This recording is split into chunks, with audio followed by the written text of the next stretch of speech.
under the auspices of the Digama Group?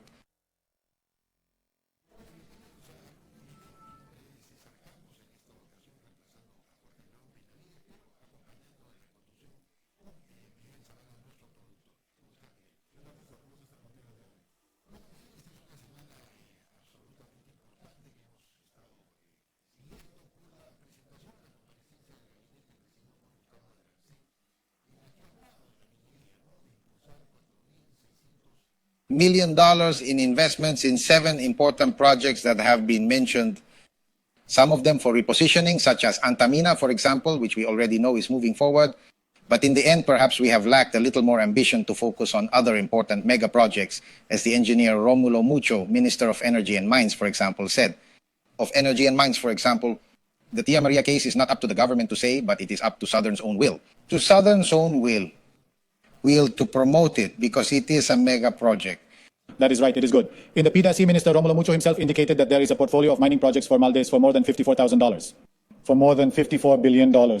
So there is where to exploit and where to move forward with these projects that are so important for the economy in the midst of all this, for the economy in the midst of all the political upheaval that we are going Well, certainly, through. and social upheaval as well, such as the issue of mining formalization, a topic that we are going to discuss today in this program with Dr. Rafael Lengua, partner of Philippi, Prietocarrizosa, Ferrero. Prietocarrizosa, Ferrero of Uría, an important law firm. We will also have another guest. Living, that's right, Cesar. We will have Augusto Cauti and former Vice Minister of Mines, with whom we will also talk about the fight against illegal mining. Very good. You can't miss this program. In the meantime, we give Gabriela Chicoma a pass with the most important mining news of the week.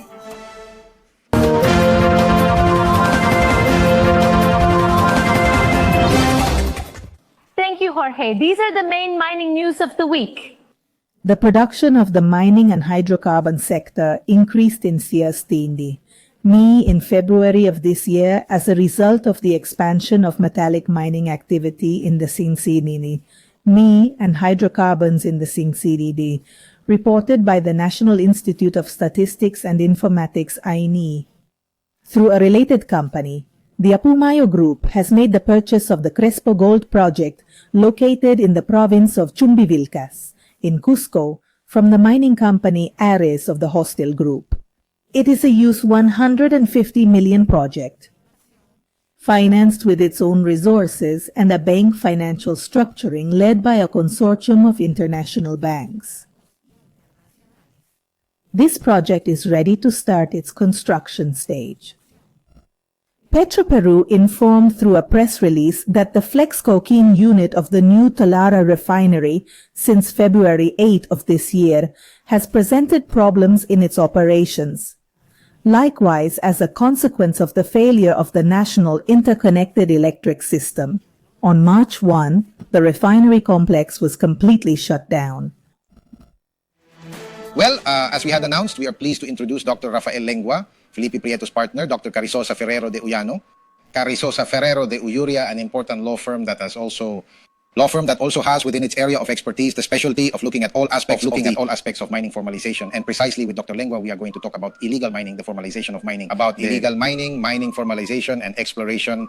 Rafael, a pleasure to have you on our program. No, thank you very much for the invitation. Thank you. Well, we are in a week, as we commented in the introduction with Miguel Zavala, in which the cabinet has been presented. The cabinet has appeared in search of the vote of confidence, and somehow what has already emerged, and in some way what the Minister of Energy and Mines, Rector of the Ministry of Energy and Mines, Rector of the Ministry of Energy and Mines, Rector of the Ministry of Energy and Mines, Romulo Mucho had already told us regarding the restudy of a formalization process after the repeal of this part of the decree, the repeal of this part of a legislative decree, which put an end to the...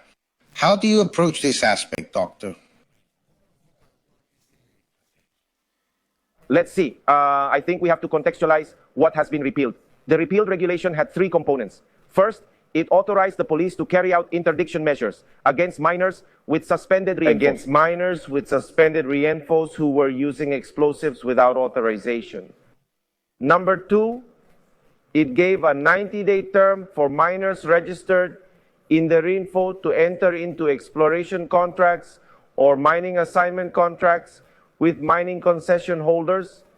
And third, it also gave a 90-day term to those miners whose RINFO had been suspended for more than 1 year to proceed with formalization. I believe that the most regrettable aspect of this situation has been the message that has been given regarding the government's position in relation to illegal mining. Beyond the practical effects that the repeal of this norm may bring, what is the bad message, Rafael? Let's see. I think that on the one hand, on the side of the executive, there is a backward movement and a silence towards a norm that only 3 months ago they had enacted with the intention of fighting against illegal mining. And on the side of the Congress, there is an apparent, or at least the perception of an alliance or an intention to ingratiate themselves with a sector of illegal, informal miners, let us say, mixing the two, that we all know carry out an activity that is quite harmful for the country.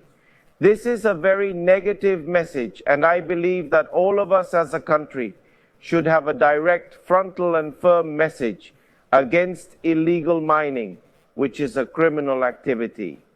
Criminal activity. Let us differentiate it from small-scale mining, from informal mining in the process of formalization. Let us talk about illegal mining, and let us say with the right words, it is a criminal activity, a criminal activity. Rafael, to what factors do you attribute that informal and illegal mining have gained so much ground in recent years? Illegal mining have gained so much ground in recent years. And above all, what is worrying, isn't it? The fact that they have also had such a strong interference in Congress, not with the repeal of this decree law, but with the, says that it was repealed so quickly. I wish our fathers of the country were like that in every aspect. But to what factors do you attribute that illegal and informal mining has gained so much ground in recent years? And also ask you, a draft bill is being presented, not aimed at artisanal mining, and small-scale mining ASM. What do you think there should be, or what points should be highlighted so that this time the mining formalization does work? I think it is clear to everyone that the mining formalization process that began in the year 12 and which has had up to 3 different phases to date has been a failure. The number of miners currently registered in Reinfo is around 87,000. Only 20% have a valid Reinfo. This means that only 20% are complying with the minimum requirements to maintain the Reinfo in force, which are basically to have the RUG and to present, not approve, the environmental instrument, which is the HIGAFO. Furthermore, since this process began more than 12 years ago, only 2,000 miners have been formalized, less than 2% of the total number of registered miners. It is also estimated that illegal mining moves around 500 people. Therefore, the impact of this process has been marginal, and I believe that we should not be lukewarm in saying that it has been a failure. Why has it been a failure? I think because it has been a process that the government has faced without a clear implementation policy and strategy. It has been a process designed to impose and create administrative procedures for miners to comply with formalization and red tape. We know is a problem. It generates a cost for the people who have to comply with it. This is well known by the formal companies, which struggle day by day against all the formalities that have recently been imposed on them. And clearly, for informal miners, this is also a problem. So the system, the process, and the strategy have been designed to impose formalities that generate a cost to the miner, who obviously has no incentive to comply, and that does not give them any real benefit. Today, the only benefit of wanting to formalize is not being illegal. It is not really a great benefit. Let's move on quickly, Rafael, to the issue of scanning. What is your opinion about the single digital antenna that has been pushed by the government, including for a quite sustained acceleration of the registration of these explorations? I believe that little progress has been made with the single window, with the implementation. This is now more than 4 years old. I think it is positive that the government is trying to push it forward. That is positive because the interior administrations had not done it, but the progress so far is marginal and no concrete results can be seen. it has to be continued. Implementing a digital single window is not a simple issue, and it is not an issue that starts only with the implementation or approval of a regulation. It is necessary to have a political strategy, resources, personal capacity, infrastructure, all that is required to implement a standard and a change of this type. Rafael, the Minen has also indicated that it could declare an emergency in mining formalization and could assume this function. What is your opinion of what is being talked about an autonomous authority that would deal with this issue? To deal with this issue? Let's see, I think that the message with respect to declaring mining formalization in emergency is positive and in some way rectifies the silence of the government in the face of the norm that was enacted or approved by Congress to repeal the provisions that had been approved. But again, the problem here is that it does not address this in a comprehensive manner. Is an autonomous authority going to be the solution to the problem? Not by itself. Maybe it is part of the solution. But as long as this is not seen in an integral way and a strategy is not developed that identifies, well, what are the costs of formalization? What are the incentives to formalize? And that has a clear strategy to differentiate also the artisanal miners, the small miners who want to formalize from those illegal miners who are never going to formalize. Whatever we do, separating the wheat from the chaff, we are not going to advance as a country in this. It is a great challenge. Of the state, in addition, as you rightly point out. In fact, here we have also sustained the importance of separating that there is a very clear frontier between what is trying to regularize the situation of artisanal and informal miners with respect to illegal mining. With respect to illegal mining, thank you very much, Rafael, for having been here. Gitano, thank you for the invitation. Be well to be at a future opportunity. Rafael Lengua, partner of Philippi. Prietocarrizosa, Ferrero and Uría were with us. We go with Gabriela Chicoma and an important news about Spomit. Thank you very much. Expomina Peru from September 11th to 13th, 2024 will be chaired by Luis Rivera, Executive Vice President of Gulfis Las Americas, and integrated by an advisory board of renowned mining leaders who will support us to achieve a magnificent organization. Highlight your brand through the different sponsorships we offer in Expomina Peru, networking opportunities, participation in exclusive activities, promotion in the media, among other important benefits. For more information, visit our website www.expominaperu.com. In our international block, American Mining, as always, we are pleased to link from Wall Street, New York, with José Gonzales, editor of Rumbo, our magazine Rumbo Minero, in its international section. José, as always, it is a pleasure to communicate with you. Likewise, Cesar. Nice to join you every week. Well, at the last PDAC in Canada, a very interesting proposal and a very interesting guide has emerged, presented by the Ministry of Mines and Energy of Brazil, which is a kind of guide to promote a new vision of mining development. A new vision of mining development based on a consideration of critical minerals, but at the same time to get on track for this change in the energy matrix that we are all. What does this guide consist of, Jose? And how could we Peruvians, if anything, take advantage of it? It is like this, Cesar.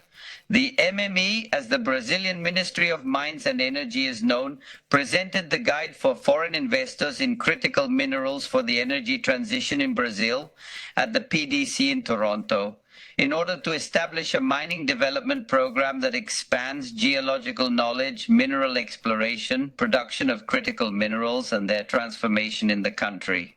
Rodrigo Cota, director of the MME, mentioned in the presentation of the guide that countries committed to the energy transition should pay attention to Brazil, investing in the transformation chain of critical minerals for the energy transition, focusing on the manufacture of batteries for electric vehicles. The Brazilian program contemplates 4 aspects. Prioritize the analysis and approval of mining permits and concessions in strategic minerals, giving priority to agrographic inspections, geological mapping, and valuation of mineral resources. offer financial support from official banks and development agencies for investment in mineral exploration, mining, and mineral processing, develop the necessary infrastructure for the utilization of critical minerals, and promote research, development, and innovation focused on mining and mineral processing.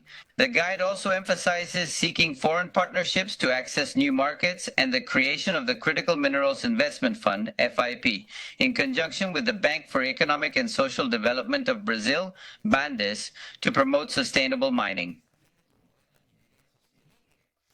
The FIP will initially invest dos of dollars to facilitate projects considered essential for the energy transition, decarbonization, and sustainable food production. The minerals and metals to be prioritized by the FIP are cobalt, copper, tin, graphite, lithium, manganese, rare earths, and those essential for soil fertility. The funding of projects has been called for May del.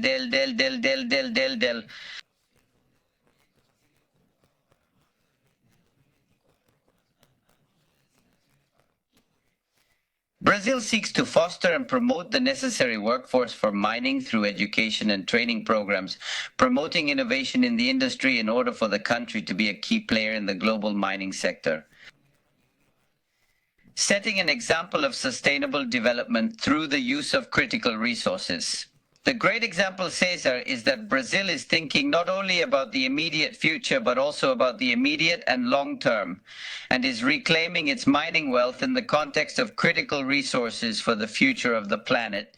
Not only of Brazil, and it has a map and it has a north. In Peru, it would be worthwhile for us to use these examples, this particular example, to do the same from our Ministry of Energy and Mines. Jose, well, starting this week, we are going to get out of the normal pattern of international reports, and we are also going to focus on the different forums that are going to be discussed. On the different forums that are going to be dealt with in CONFEMIN, in the framework of Expomina in September, in which you are the coordinator of all this part of the forums. Tell me a little bit about how the organizational part is going and what is not. What news is this CONFEMIN going to bring us for Expomina 2024? That's right, Miguel. 6 months before the 9th edition of Expomina and the 6th edition of CONFEMIN, and after having elaborated the design and execution of CONFEMIN for 6 months and already in the coordination process, we are focused on presenting an international CONFEMIN that touches on the aspects related to global and national mining. We will have 17 events, including 2 keynote conferences, 10 forums, and 5 congresses. The conferences will address the horizon of mining in the Americas, the importance of mining in Latin America. The guests will talk about leaders for mining in the future, investment climate, market and prices in mining, public policies in mining, social and environmental development, innovation, technology and mining digitalization, mining project management, entrepreneurs and companies. In this forum, we want to go beyond mining, but of the business and company culture in the country. Legal issues, not only current ones, but these legal frameworks such as Brazil's, Colombia's, discussions in Chile, Mexico, to know what is the regulatory horizon in Latin American and global mining, education, innovation, and oil.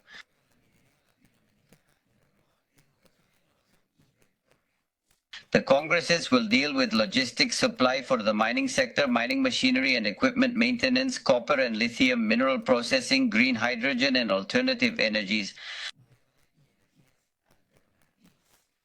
At Expomina and CONFEMIN, we will also hold in collaboration with the Ministry of Foreign Affairs. We are planning to work on a meeting of the region's mining ministers within the framework of the APEC meeting in Peru in November, and we will award the Expomina prizes for mining social responsibility, mining environmental responsibility, and mining innovation. The event as a whole seeks to highlight the vital importance of critical minerals in the global decarbonization process and the dynamics that govern it internationally and nationally in terms of electromobility and energy transition within the framework of environmental sustainability, mining social responsibility, and innovation in mining processes and practices. Mining processes and practices. We will be updating the events from week to week on each of the aspects, and we look forward to seeing you at the Yoki in September. Undoubtedly, Jose, such an important event in this 9th version of Expomina. which, as you rightly pointed out, is also going to be within the framework of the PEC. And thanks to a very intense collaboration and cooperation we have with the Ministry of Foreign Affairs of our country, Thank you very much, Jose, and we will be in touch next week. Jose Gonzales, international editor of our publication.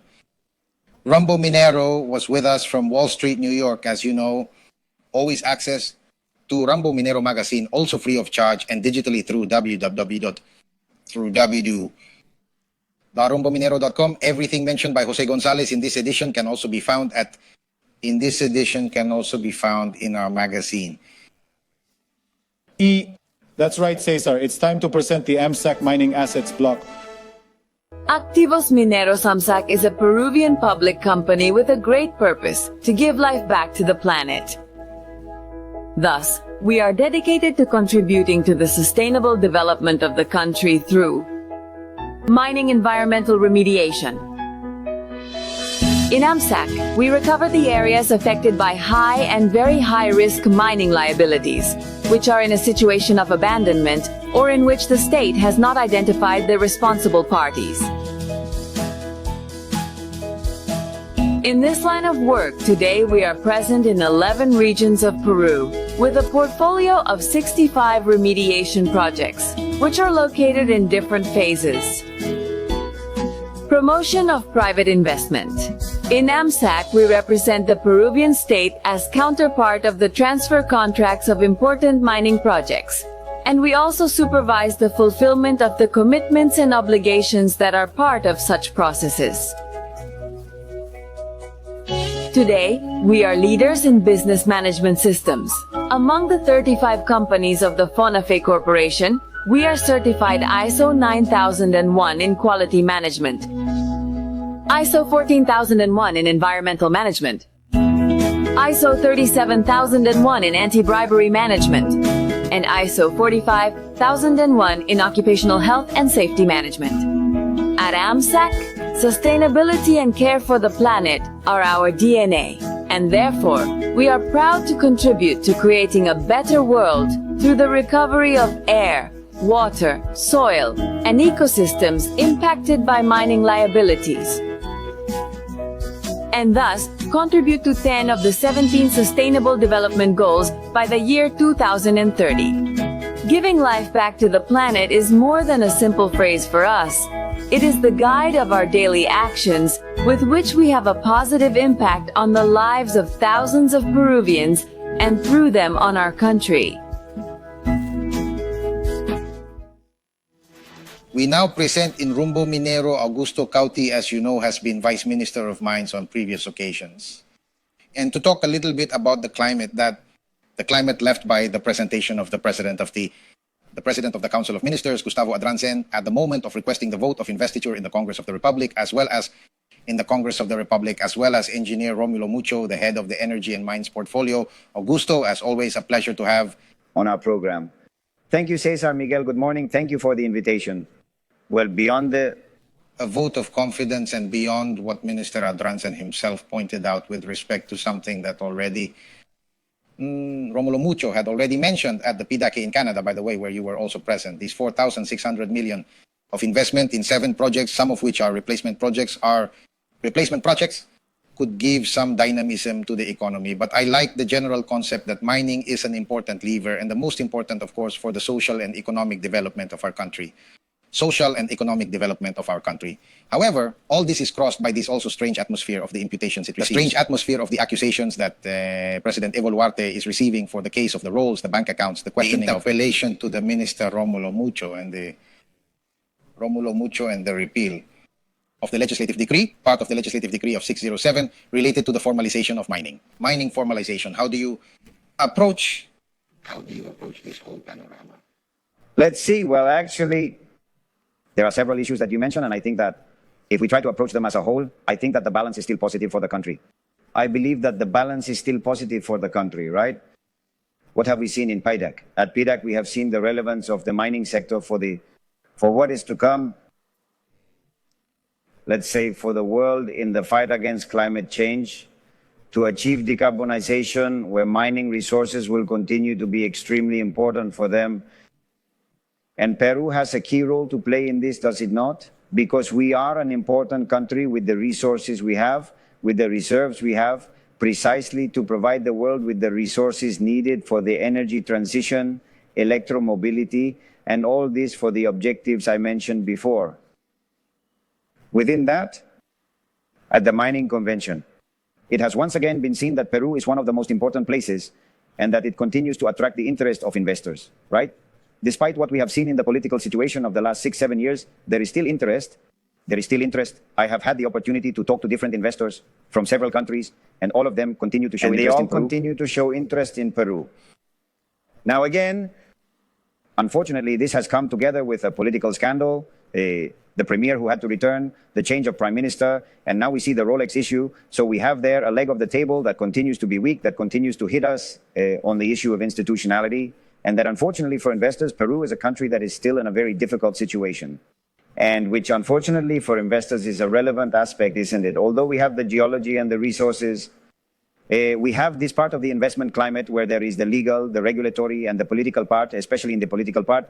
There is also the issue of red tape that is not yet fully improved or optimized, which continues to play against us being able to use these resources to achieve the country's growth. And within this context, the last thing you mentioned, the DLLLL, the DLLLL, and the repeal, I believe that we are still not focusing on this issue. There we are still not approaching this serious problem in a proper way. We will talk about that later on.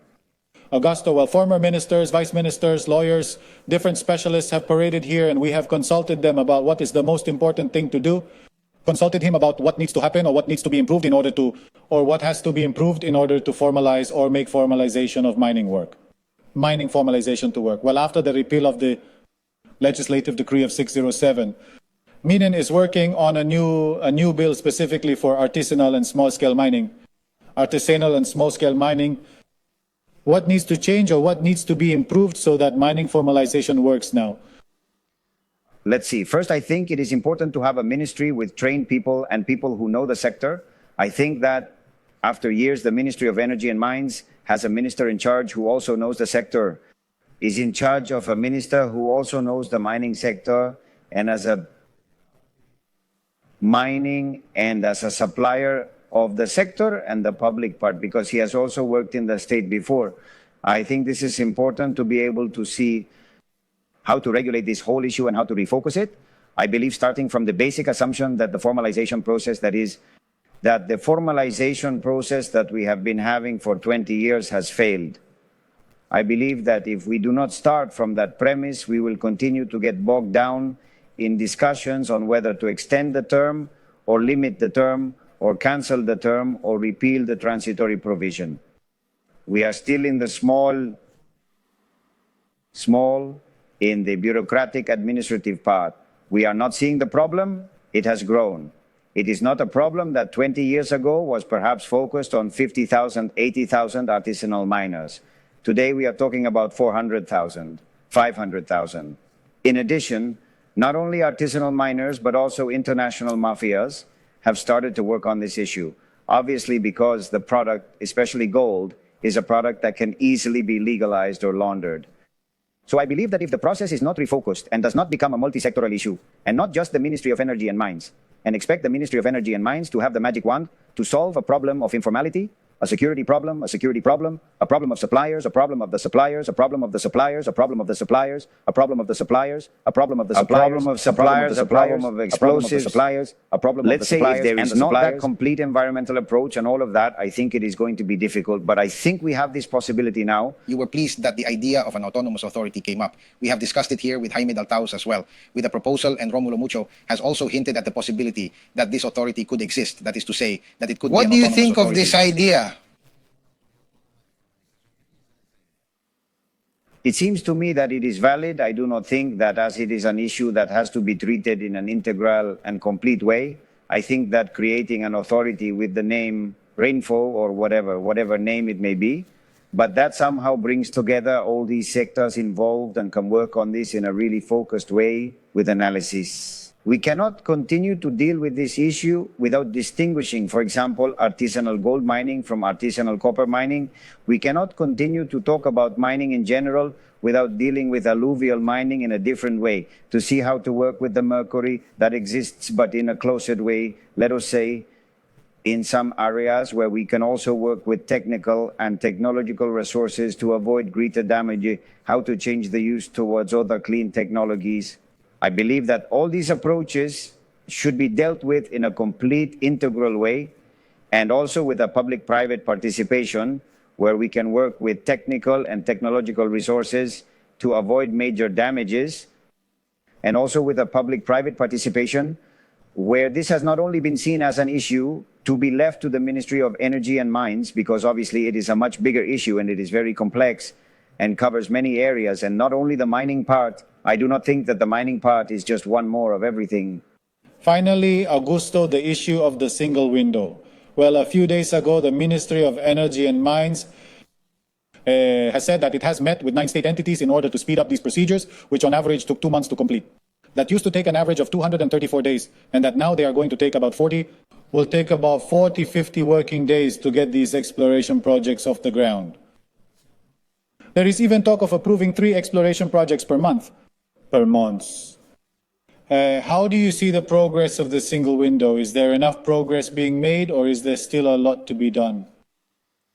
I believe that I can even tell you that when we created the single window in 1919, we faced the reality of the different platforms that are involved in the different entities that are in charge. At that time, there were already 5 entities. Now there are even 9. It is more ambitious, but no less complex to work with all these platforms. So I believe that there is a work to be done, and it must be done. But I believe that more important than that now is to simplify the procedures, reduce times, identify those procedures that can be worked with automatic permits, with positive silences, put some logs to these observations, and back in the approval processes of environmental permits, for example, where they can take a year and a half. The issue of prior consultation and explorations, I think this is an issue that we have to work on. That we have to work on it. I believe that immediately, I believe that explorations can give us the sustainable development we want from mining for the good of the people, for the good of the vulnerable population in the country, if we want to use this sector as a lever to achieve it. And in this, I believe that explorations play a fundamental role, and we have this exploratory activity because it is in the general mining law. The work is done in the same way as the exploitation, beneficiation, transportation, general work activities, but all these other activities have a small or big difference with the exploratory activity, is that all these activities have already mines working. Here we are talking about prospecting projects where perhaps not even 99%, and there are statistics, there is evidence to work, it ends up in a mine. We have to distinguish precisely these types of activities in order to be able, in the case of consultation, for example, to see how to standardize a consultation process that is much faster, much more flexible. In the case of the exploratory activity, where what is sought is information, and where there is technology today for this activity, which is not the same as it was 20, 30, or 40 years ago. So, to continue thinking of all activities as a whole and applying the same regulation to everything, I believe that this is what is leading us to these bureaucratic obstacles, and that unfortunately we still cannot take off. We see that mining projects are taking longer. New mines have more and more obstacles, more bureaucracy, even expansions and replacements that should be worked on. I was talking about the project portfolio. I believe they should be worked on much more quickly, especially in a critical year, like this one, where we are coming out of a recession and we want to achieve a quick economic reactivation. As always, a pleasure to have you on the program. Thank you very much for your reflections. And of course, we will be calling you for a next opportunity. Thank you very much to you. Augusto Cauti, former Vice Minister of Mines, was with us here on Rumbo Minero. We pass on to Gabriela Sicoma with important information about Expominas. We are ready. Thank you very much. Expomina Peru, the largest and most important mining event of the year 2024, with 16 years of trajectory, with the special participation of the United States as guest mining country. Expomina Peru is the only Peruvian event certified by the U.S. Department of Commerce, so don't miss out and be part of this great mining event. Reserve your booth at Expomina Peru. For more information, visit our website, www.expominaperu.com. Yes, Miguel, we have reached the end of the program, and it has been very important to talk with our 2 guests, Rafael Lengua and the former Vice Minister of Mining of Peru. Lengua and the former Vice Minister of Mines, Augusto Cauti, where I think there are some lines of coincidence, right? while there is a will of the government, which was also expressed this week in the vote of confidence, in the Council of Ministers, to commit itself to mining development, recognizing that it is the most important lever of economic and social development of Peru. And yet, in the traceability of actions that still need to be carried out, as in the case of the single window that you mentioned, and also formalization, there are still things to be done. Yes, there is still a lot to be done. Both guests have agreed on the importance of having a single authority in charge of mining formalization, which would be very, very important in order to be able to have a single authority in charge of mining formalization, in order to be able to, at last, finally be able to achieve this longed for. They are Minister Romulo very much that it could be carried out, and that we discussed it here several weeks ago with Jaime Altaos. And that seems to us to be an idea that could prosper and suddenly even optimize this whole process of formalization. That is how it is. Very well. I am Cesar Campos. Together with Miguel Saval, we have been conducting the program Rumbo Minero. Don't move, because in a few minutes, Peru builds.